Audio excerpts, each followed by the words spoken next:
we've seen a second ago that people are data. Everyone walks around oozing information, but most of us are unable to recognize and decipher the information oozed out by others. So in this module for reading others, we'll see 7 different techniques, and let's start with the first one, which is NLP language. Now, if you recall, we've seen with neurolinguistic programming that people use vocabulary that betrays the preference they have for receiving information.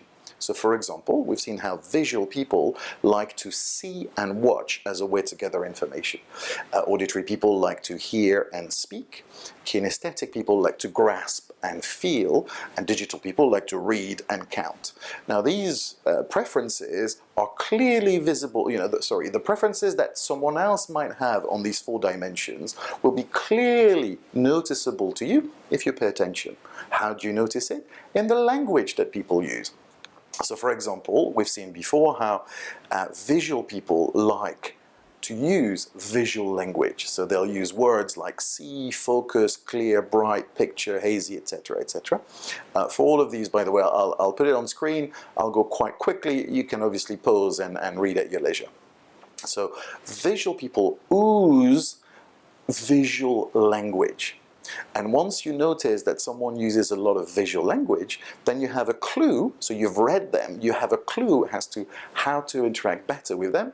1, use visual language yourself. 2, provide a lot more visual stimulus, whether through slides or presentation or pictures, because they'll prefer to see something and watch it to gather information. Now, we've seen also that auditory people use a lot of auditory language, words like sound, hear, tell, say, and then slightly noisy sound, click, bang, etc., etc. Okay? They might use expressions like, I tell myself, etc., etc., or listen to yourself, or we're singing from the same hymn sheet. So they use a lot of language that's very verbal, that's very auditory, and so once you decipher that, you've read them.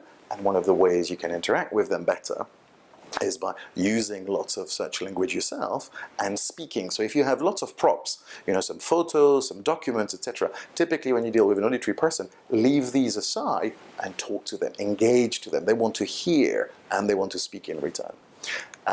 We've also seen how kinesthetic people like to grasp and feel. They use vocabulary like, impact, feel, grasp, tense, rough, relax, all sorts of very physical vocabulary. Now, once you notice someone using a lot of that vocabulary, you can say, this is someone with a strong kinesthetic preference, and I may first use similar vocabulary, and second, maybe try to communicate with them through experiences, let them do an exercise with them, get them to stand up, to walk around, to maybe hug or high five or do something a bit more physical, because that speaks to them a bit better.